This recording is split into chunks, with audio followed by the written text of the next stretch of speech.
I'd like to introduce today's speakers, who will talk with us about how reaching the hearts and minds of your frontline workers can make a meaningful difference to your business, your culture, and your performance. Bless you. Jennifer Walsh is an account director with futureAlign Inc. She is passionate about empowering people to be their best and has comms experience from the oil and gas industry's upstream, downstream, and midstream operations. Her work in the frontline space is particularly known for resulting in reduced attrition and improved safety and productivity. So super excited to hear about that today. And Jennifer is joined by Wade Williams, who started out as a structural engineer and is currently the director of projects at KBR. His recent work on ExxonMobil's Blade project was recognized with a 2019 KBR CEO Award for HSSE Excellence and a share in the 2019 ExxonMobil Global Projects President's SSH&E Award. So it's a little bit of alphabet soup there for you, but I'm sure we'll hear more about that in a minute. And here to moderate today's chat is Todd Gregory, who's a VP at Saxum. And he's also our IABC Vice President for Professional Development. So I think that is plenty for me. So let's get to it. And Todd, over to you. Thank you so much, Amanda. I appreciate it. And thanks to everyone for joining this. It's going to be a great conversation. And as Amanda pointed out, we have an area for questions and chat. So I'll be watching those questions and chats coming in and have an opportunity to get those answered as we go. But we'll also leave some time at the end to be able to answer any specific questions that you might have. But Wade and Jennifer really wanted to do this as kind of a roundtable discussion so that we can talk about the issues that some of you might be facing, but then also have an opportunity to hear from you to be able to interject on things that you have questions about. So we'll definitely cover those things. You know, as we talked about this subject, obviously with COVID and some of the challenges we're currently experiencing, we have to be unique and creative on the ways that we go about it. But I think reaching this group has really been a challenge for a period of time because they're in the field. They don't have, computers, desktops, the things that people that are in offices have. So it's been a challenge for time. So, what I'd like to do is hear from Wade on kind of his perspective, because he's been doing this for some time, and just talk a little bit about, why this was a challenge for them, why it's important, and hear directly from him.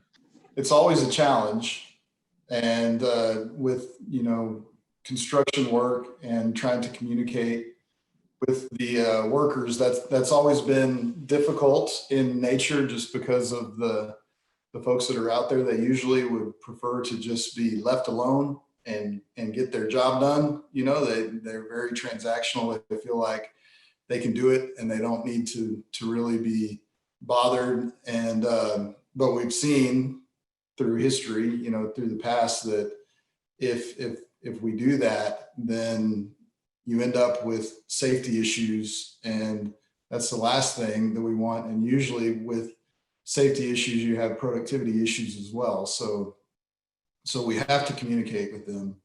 And like I said, it's difficult, but then COVID made it even more difficult. And so it's really a common challenge, I think, that we all face, but in the construction world, it's something that is particularly difficult to overcome. And that's why we really had to put a lot of energy into this project up front. Thankfully, we had a good base to build off of when COVID came along. Yeah, that makes sense. So tell us a little bit about the individuals that you're referring to. Are these employees? Yeah. Are these contractors, vendors? Who is it? Yeah.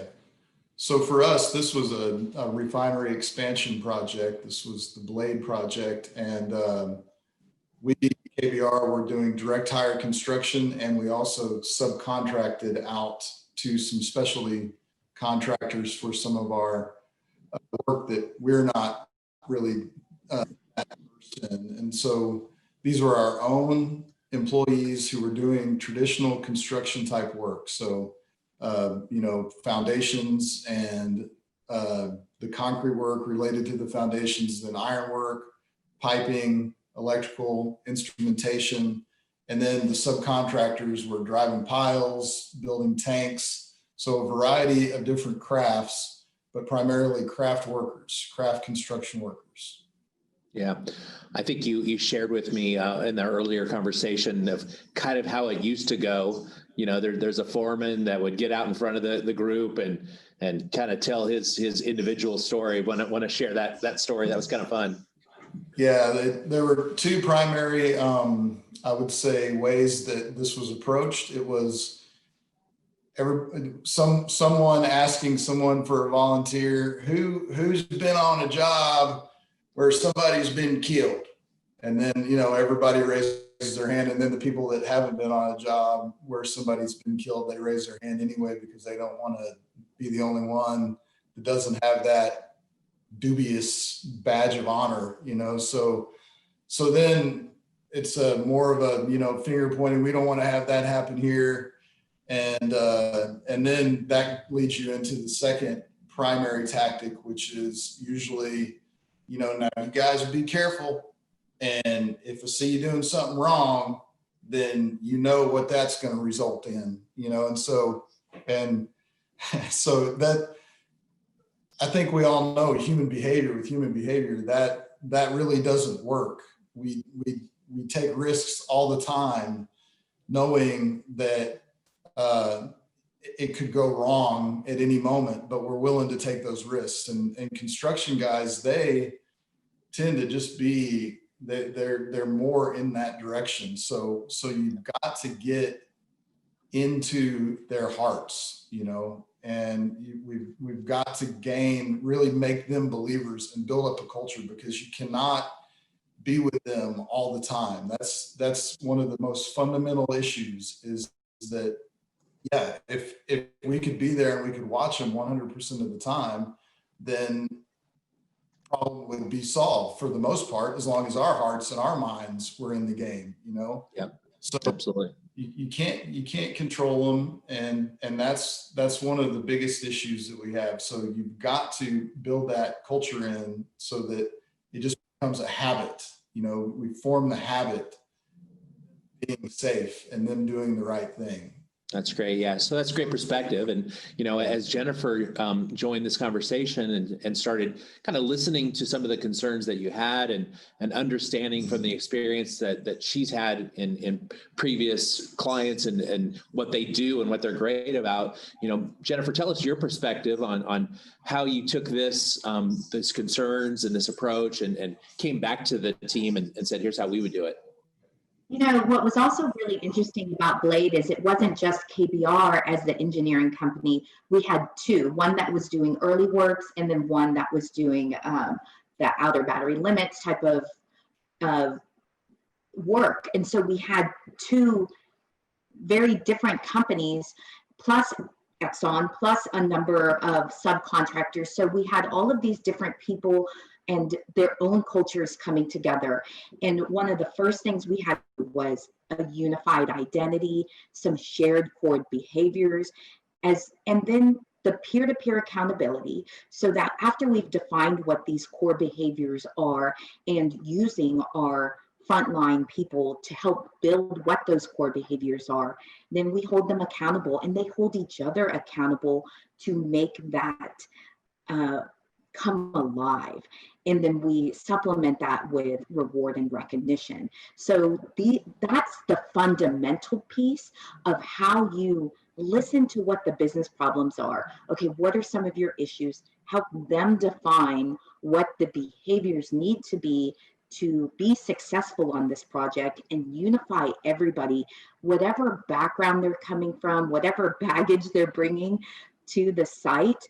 We want, when they walk on this site, that they are one team, and it doesn't matter who pays their paycheck. It really is unified, and that's the culture that we create, whether it be at a construction site, or it could be at an ER, or it can be at a storefront where you've got retail workers. Really, that understanding who your frontline are, and it really can go beyond the oil and gas industry and beyond construction. and understanding how you can unite them will really help your business bottom line. And that's what we saw at the Blade project in particular, is the bottom line improved. I appreciate you sharing that, because we've got people that are joining us that are not necessarily in this industry. They may be working in hospitals, they may be working for the city, or whatever that might be. So talk to us a little bit about how important it is to get that communication right. It's huge. If you think about who the frontline worker is, they're not in a traditional office setting. So how we communicate to them is going to be very different than the office workers. And they tend to be the ones that are doing the work. They are the ones that, the office workers are the ones supporting the people doing the work. So when you think about a retail store, they're your sales associates that are out there making the sales that you need to be a viable company. Or the ER, they're the nurses that are giving the care that, and is the face of your company a lot of times, because they're the ones that are out there doing the work. So if you don't engage them and you aren't getting them to see the bigger picture and why they're valued and why they're important, then that's losing money. That is losing results. And as Wade said earlier, and I can show a little bit about the results that we saw in particular at the Blade project real quick. Yeah, I think I'd love to hear about this particular situation, because you guys have a very unique approach that you took to it. So why don't you share that? So you can see at Blade in particular, a happy worker, an engaged worker means that they want to be there, and it was a workplace of choice. So you see the attrition rates at 2 of the projects we were at are just phenomenal. When the average in a construction industry, somebody will leave for 25 cents more an hour to another site. And so having that continuity, when you look at not having to retrain somebody, to not have to recruit them, that's real dollars that can go out the window if you aren't keeping them happy and engaged. The safety records, if you don't have a safe site, you may not have a license to operate. And that really, or you've got OSHA coming to investigate you, and it's a lot of business disruptions, as well as you just want people to go home safe. Nobody wants to ever see somebody lose their life or be disabled because of a safety incident with your company. And you see the morale results. We measure constantly how people are doing, how are they feeling, and you can see the results here with over 90% of them feeling like it's a great place to work, it's safe, and that the way that we're communicating with them is effective. And of course, when you've got good business results, then you can see the recognition that you get from not just within the companies that you're working in, but from the executives, but also outside of there. So it really does help you in a lot of different ways. We measure our success based off of a business's success. So whatever their key performance indicators are, we take on too, from a productivity, time on tools, or schedule attainment, or sales records, wherever that might be, we measure our success based off of a business's bottom line success as well. Yeah, so Wade, as you're getting this information and these morale results and sharing this data, with your team, like, how does that really resonate to say, this is what we're doing it the right way, we're making decisions to do it the right way? Kind of talk about your perspective on that. Yeah, well, it doesn't take much to realize that you're doing it the right way. You don't really need too many statistics or anything, because the environment and the atmosphere is there and the attitudes are there, and so you basically just build off of that momentum, and then it's amazing the synergy and like the team atmosphere that gets pulled in, and you get participation from areas that you wouldn't really even expect. We had, one of the greatest fears of all human beings is public speaking. And before COVID, we had 550 people in a building and we had volunteers from our craft folks to go up and tell stories about things that they had happened, not negative stories, but good stories, positive stories. And they were willing to go do that. So when you see things like that happening, you're doing the right thing. And then like I said, you start to build. And the multiple avenues of communication is what I really appreciated on this project. I was the project manager at that time, not the director of projects, but I came on the project, and really this scope was the communications aspect of this scope was not with KBR. It was with ExxonMobil, and they chose futureAlign to unify the overall Blade project, So to me, it was a little bit of an unknown. And when we got in and we started seeing what we could do, it was, like I said, it was fantastic. We had things like, we had Ice-T do a cameo to the craft, and we had Brett Favre. This was for our Start Strong campaign in 2020. Little did we know what we were going to have to face in 2020, But Luis Guzman, that's just a couple of examples. They spoke to the craft, and then we had a lot of other avenues. And so you just start to build on yourself, and you get moving. And That's great. Well, there was a question that came in, and I think it might tie in nicely with kind of the next step is, what's the best way to communicate with this? Did you use a mobile app? These people are in the field, right? So I think you guys had a unique situation where you had, we're all struggling to get attention of people's time and, get them in a moment to where they're actually going to listen to information and engage with it. Tell us how you guys did it. Yeah, each situation is unique, of course. So one of the things that we do first is evaluate where are these workers spending their time, where are they most wanting to get their information. So one example that we have is a project that we were looking at. One of their business issues was they were having to bus their contractors in half an hour one way. And again, when you talk about a workplace atmosphere where you're meeting against other companies for these skilled workers, a 30-minute ride one way is a deterrent for them to want to be a part of that project. So we looked at that as, let's turn this around and make this into a positive, and let's use the buses as a communication tool. Let's make it a fun experience. Let's make it something that they look forward to instead of dreading every day. So it means putting video on the buses. It means putting little flyers in front of the seats that they can read. It could mean maybe just giving everybody a breakfast taco on their way in, and just creating that environment where they really enjoy it. And I can share a couple of examples of some of the things that we've done at the Blade project in particular.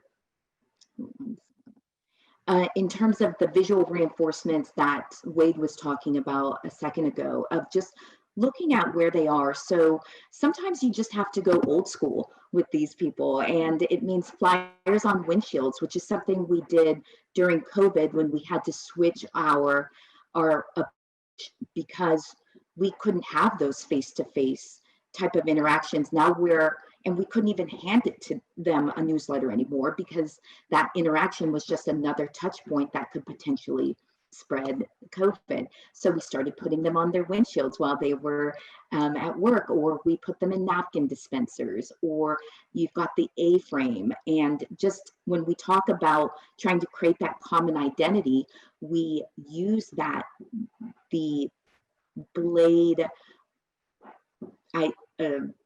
symbol wherever we can, and just create that sense of family, which you can see on this this montage of photos that we pulled together, where they can see themselves, because part of that, of making this feel something that they can identify with, is seeing themselves, and not necessarily always leadership.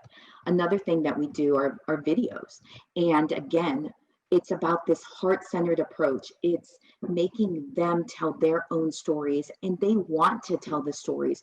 And the stories that they're telling about safety or some of the values that we've established at the site mean more when they come from someone that talks like them, that is one of them. And they take it to heart when they're not being talked to from a leader, but talked with by a peer.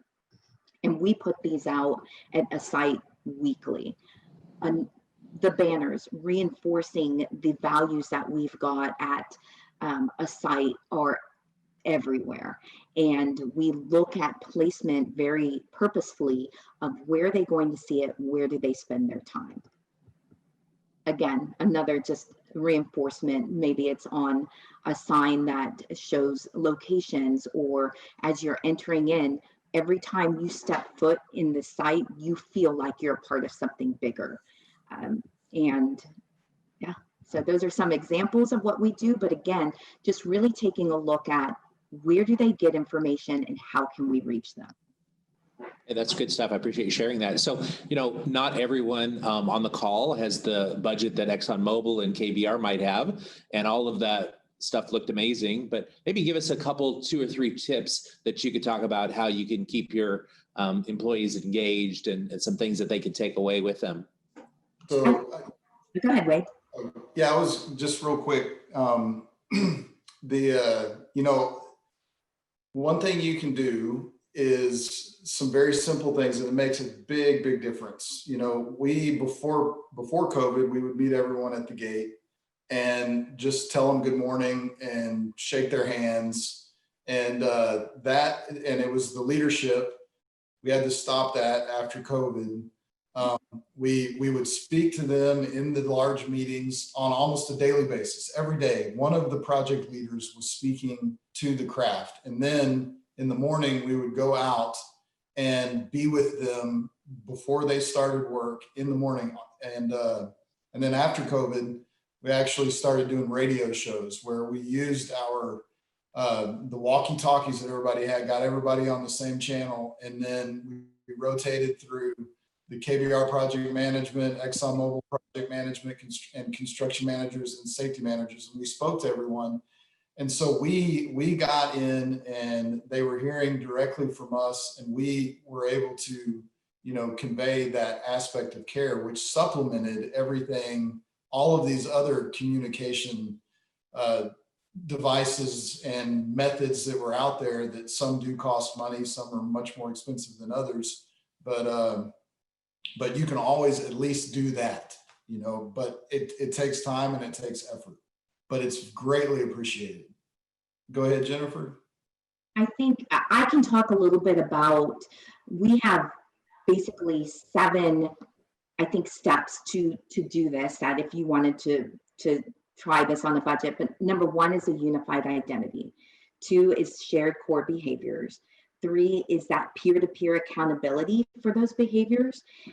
4 is reward and recognition. And then you want that regular cadence of communications. So messaging on where, how, and when the teams need them, that's important. And then having those custom channels that resonate. So it's not a one-size-fits-all type of approach for these people. You really want to make sure that you're reaching them effectively, and sending an email and assuming that it gets read doesn't check off that box that that you're actually reaching them.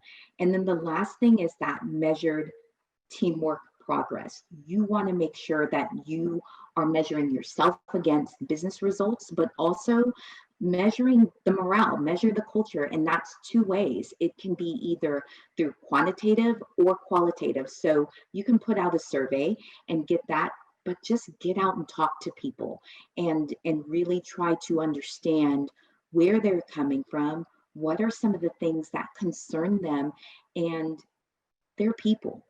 It's for futureAlign, especially, having that heart-centered approach is core to our values and something that we bring to the sites. And I think just bringing that and caring about people will make all the difference in the world, because a lot of times these frontline workers feel second class, they feel forgotten, and they feel just unvalued. So that goes a long way of just making them feel valued and appreciating what they have to say and the work that they're doing.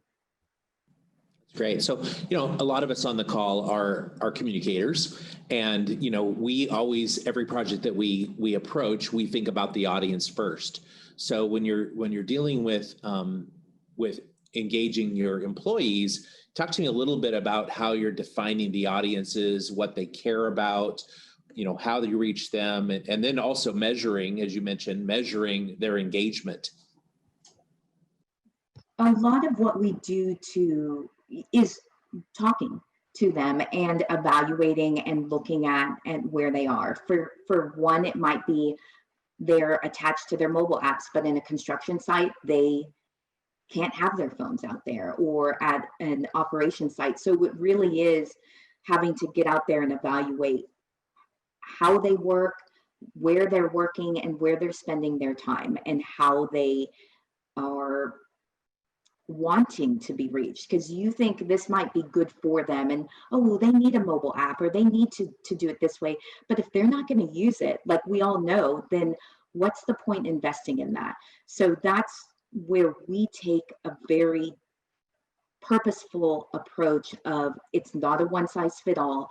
You can't just blanket them, and it is a multi-tiered approach to trying to reach them. Like we all know, it takes 7 times to get a message to go through, and it's going to take just as many different reinforcing messages, or seeing it a number of times and hearing it different ways until it resonates and then it reaches their hearts.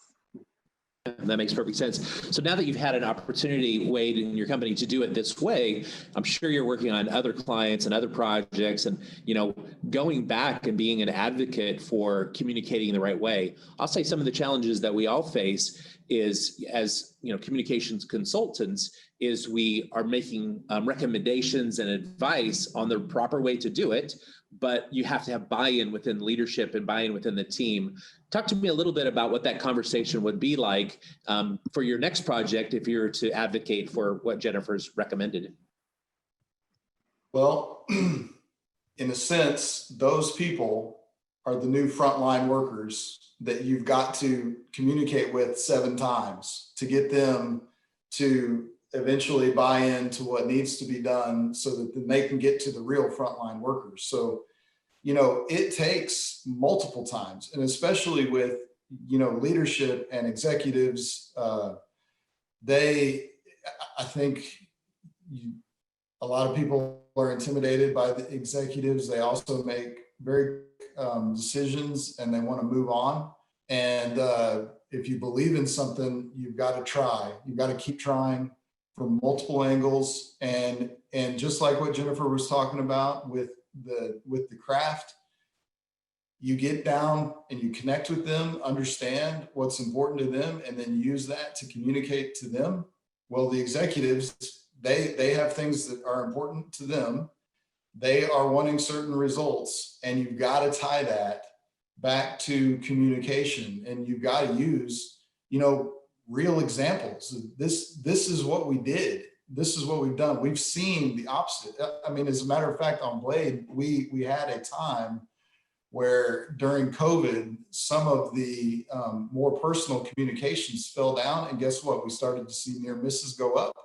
We started to see all of these things start to happen, and then we realized we got to adjust. It's communication. You tell that story to the executives, and then keep reinforcing that with them. Eventually, they'll start coming in line too, and then it's also going to be the client project management for us on the other side. A lot of times they're the ones that are actually paying the bills, and you just got to keep working and find the ways. FutureAlign.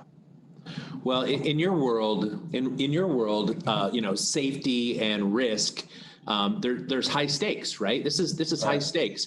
I'm sure, Jennifer, that you have other situations where it's really more about change, and the communications drives change or change in behavior.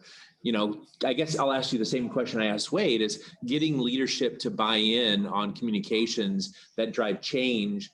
even if there's not things that are high risk as safety might be? Maybe give your perspective on that.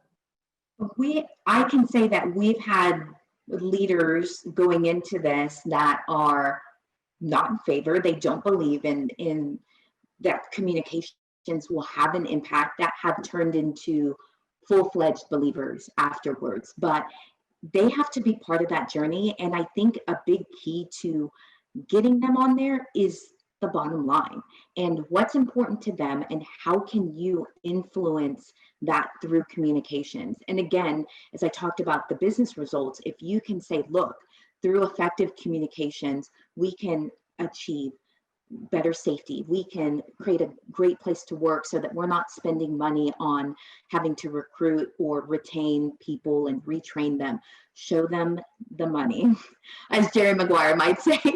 And that's one way to really show them that it's not just we're doing the warm and fuzzy type of communications. We really are going to affect real change. And one of the things that we also do through our Frontline Forward communications is infuse our communications with transformational safety as well as human and organizational performance principles. So we are talking their language, we're bringing it into the things that we are doing every day, and they feel it, they see it, and then they believe in it. And it makes all the difference in the world. Prove it, prove it. Yeah, well, what I hear both of you saying is that you have to show proven KPIs and true measurement to your leadership to, one, believe it, and two, to invest in it. And Austin asked that question specifically, do you have examples where you've measured engagements from before and after and what those KPIs might look like? Do you have anything that you could share anecdotally or anything about that? Yes, so similar to the ones that I showed on the proven results slide earlier, we take a measured culture survey. So I showed two questions where do I feel safe and it's a great place to work, or these communication methods are working. We have seen from a start to maybe being there for 6 months, a measured improvement. And it's using the same change management principles as a ProSide. We've got a number of people on at futureAlign who are ProSide certified change management consultants, and we just use those same principles to measure the workforce. How you measure is also part of that, because again, I can't just send out an email and say, take this survey. So we may have them at the lunchroom and pass it out paper surveys and give them a little prize afterwards. Hey, thanks for turning it in. Thanks for turning it in. And then we compile those results. So being able to even get them to fill out the survey is part of that process as well. Yeah, like just to understand the size and scope, Wade, how many people are we talking about here? Is this 100 employees? Is this 500 employees? Like, how big is a project crew? Well, for this one, it was, I think we peaked at around 600. So, which, actually, you can get much larger than that on large projects. And, but yeah, we were at 600, and I was just looking, I was trying to look for our statistics during that period of time when we had the dip in communication for COVID, but you could see, just anecdotally, we probably increased in incidents, not people getting hurt, but actual, first aids, minor incidents and near misses, like I said, and like property damages. We probably had I'd say 50% increase. We shored up the communication and we brought that down significantly, so, back down to pre-COVID levels, even though the communication looked different. We didn't have everybody in the big buildings and everything like that.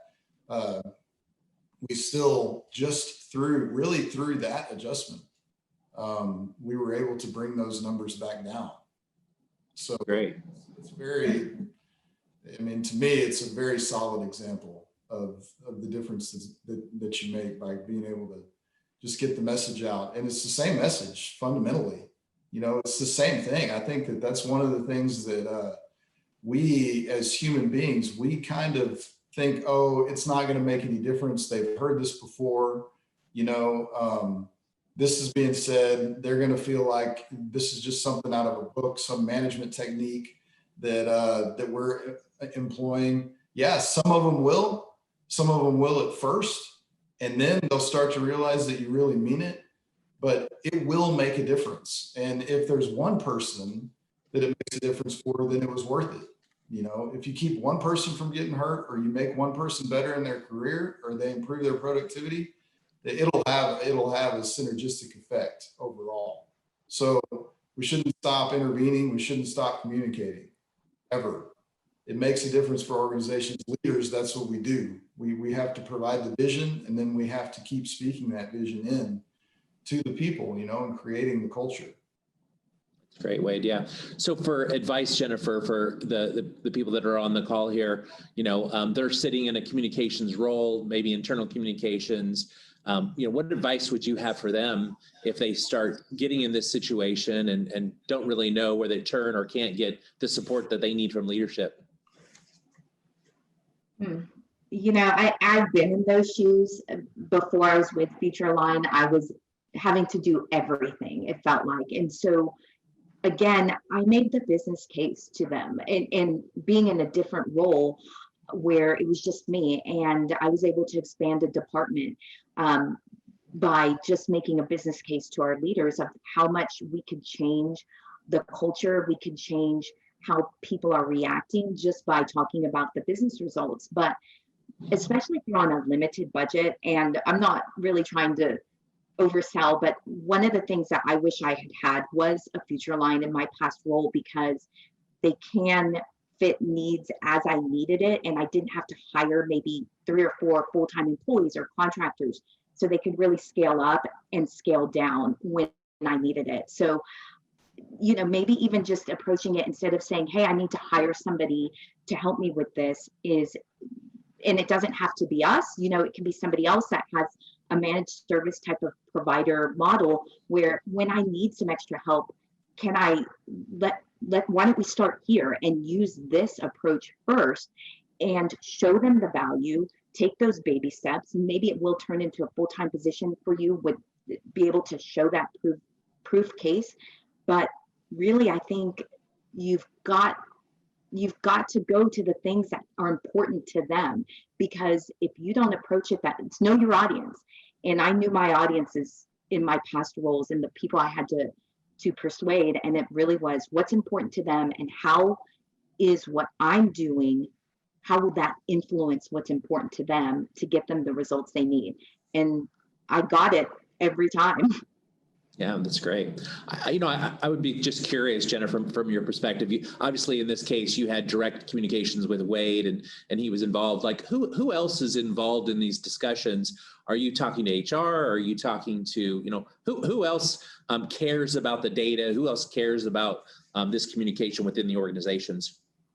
We had what I would call a safety or a culture team that was made up of different influencers. So that included leadership, it included people, foremen or on the front line, but it could also include HR. It could include, for instance, at Exxon, we would include the public and government affairs in the things that we're doing, in case there were some of our communications that could be leveraged externally as well. So we really try to look at ways that we can take what we're doing and repurpose it in a number of different ways to keep cost efficiency, to just reduce the redundancies on work. But it really is safety people. It's the people on the front line, as well as aligning your leaders, because everybody's got to be on board in order for this to be successful. Yeah, that makes sense. That's great. Well, I'm sure there's some questions that are floating around out there. If there's anybody that has specific questions, we do have some time to take a few. So go ahead and drop them into the chat here. So I see a question that just came in from Amanda.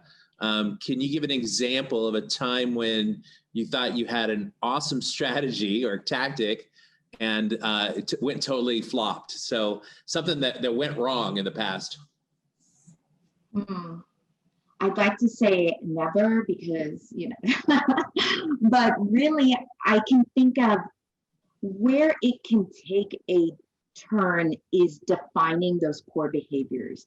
And so that's where I've seen the most, I think, resistance, and where I don't want to call it a flop, but where it takes a lot. You go in saying, hey, you've listened, you've had different sessions to help define what these core behaviors are. You come back and it's just a bit of, again, the people that aren't exactly on board and aligning them is the only thing I can really think of in terms of a flop.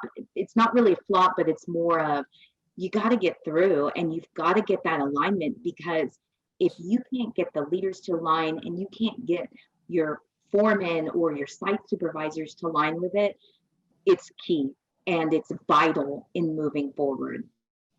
Yeah, that's great. There's a couple other good questions that are just coming in. So I was thinking the same thing, Shay. I'm glad you asked this. So Shay had asked about, a bilingual employees and how you're communicating with them, and what methods are you doing to keeping them engaged? Well, in Blade, todo es en español también, because we have to get it, again, knowing your workers, knowing your audience, and knowing how they want to be communicated to. We do everything at Blade in 2 languages. It's in Spanish and in English. And like Wade was referring to earlier, where we had some celebrities speak to the workforce. We had one that did it completely in Spanish, and somebody that they knew, they recognized, and our Hispanic workforce went crazy over that, because again, they feel valued. You're talking to me in the language that is native to me, and that makes me feel like you hear me and you respect me, and it's a great thing. And you've got to, if you're in Russia, you've got to do it in Russian. If you just know the languages of the people that are working there, and you make it accessible in both. Yeah, I can tell you're very passionate. Yeah, I would actually take the last 2 questions and combine them. We had strategies that we thought would work for some groups, and actually they did, but then you would then go try them on another group, and it was a flop. It did not resonate. And so, like, our scaffold builders, they primarily speak Spanish, so we had to do some things a little different with them and incorporate a lot more Spanish in than we did with our riggers, who are primarily, good old boys, and they don't like a lot of the other stuff. So it's a very diverse group out there. And so you have to know the group and try to have a number of different angles to come at them. And then you win over each one of those group starts, and it really makes a difference. So you can't be uniform. But yeah, the Spanish speakers love to be spoken to in Spanish, especially by non-Spanish speakers like me. Yeah. Who give it a shot, and then they can laugh at me, and I laugh at them, and we all have a good time. Yeah, that's great. I did have another question that came in, and this one's kind of a fun one. So you had mentioned that you had some celebrity messages, and those are always fun. And I was just curious, were those pro bono? Were those paid? And if so, how did you convince the leadership team that you needed to do it? And then how do you justify the expense? It was paid through Cameo. Again, not everything has to be on an Exxon budget. We are very budget wise. We look at how can we make this work on a limited budget. And let me tell you, as you know, in the oil and gas industry, budgets are restrained right now. And we have successfully been able to still deliver on a much lower budget and just get creative. And so that was just one of our many creative solutions that are at a cost-effective price. And if you guys may have heard of Cameo, but it's something that celebrities are doing, and you just at a pretty low price. Yeah, and then I would throw a bone to ExxonMobil and say that they see the value, and they were on a very limited budget. We had a finish strong at the end of the project. And instead of 3 cameos, they got us 1, which was the most popular one, which was iced tea. So, yeah. And yeah, it was there was a cost, but actually I was surprised at how inexpensive it really was for that level of celebrity, you know? Mhm. That's great. Yeah.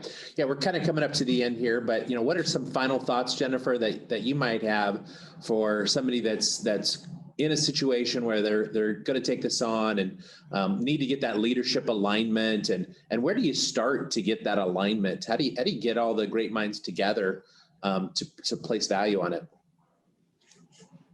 You really have to bring them together, and that's facilitation of those conversations is a big piece of it. And that's hard being somebody that's in the room, so to speak. So if I'm thinking of my past roles, it would be hard for me to facilitate a session that I'm involved in.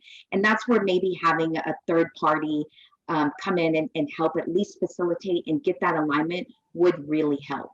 And to be able to, at least in that piece of it, and moderate those discussions, and then take it and move it forward, because it's very difficult to do if you're one of the key players that are trying to be impartial in those discussions, because it's just a tough position, as we all know, to be trying to play devil's advocate against a leader, and you have to report to them the next day.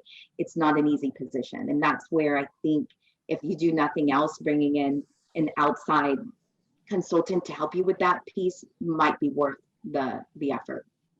That's great. Did you have any final thoughts as well, Wade? Can you ask the question again? Yeah. We were talking about bringing leadership together. Here you are today saying how great it was, but maybe at one time you might have questioned the strategy, or you might have had some other people that said, well, Joe's going to say no, right? There's always Joe that's going to say no. So what can you do internally to get the leaders together and get them all on the same page? Yeah, I think what Jennifer said related to bringing in some outside help and showing some good, cold, hard facts as to the difference that it makes, that would help a lot. And then you just have to just do the slow dripping faucet, drip over and over and over again approach, to where you, but not in a way of nagging or irritation, but just, discussing it, being patient. I would say you have to be patient. If it's worth having, it's going to take a little bit of time. And so be patient and come at it from different angles. And and once you get a couple people that are on your side and that really see things the way you see it, then and identify that they are respected by whoever that person is that's having a hard time coming around. If you can get them, not in a manipulative way or anything, or underhanded way, just say, look, let's try to work on them. Different leaders listen to different people differently, and so you got to use your tools that are in your tool bag. And there's lots of different ones to try to get to the end and bring them around. So don't take anything for granted and just keep trying. That's great. Yeah. Well, this has been a really good conversation. I enjoyed it, Jennifer and Wade. This is really important. And I think for a lot of people out there, they're going to have some great takeaways from this. Because this is IABC membership month and it's membership drive time, I'm going to put another last plug in there to become a member. We have these types of events every month. We have smaller groups that are coming together for Net 9. Jennifer just became a new member of IABC. Welcome to the family, Jennifer. So she's so she's in. There are great opportunities to volunteer.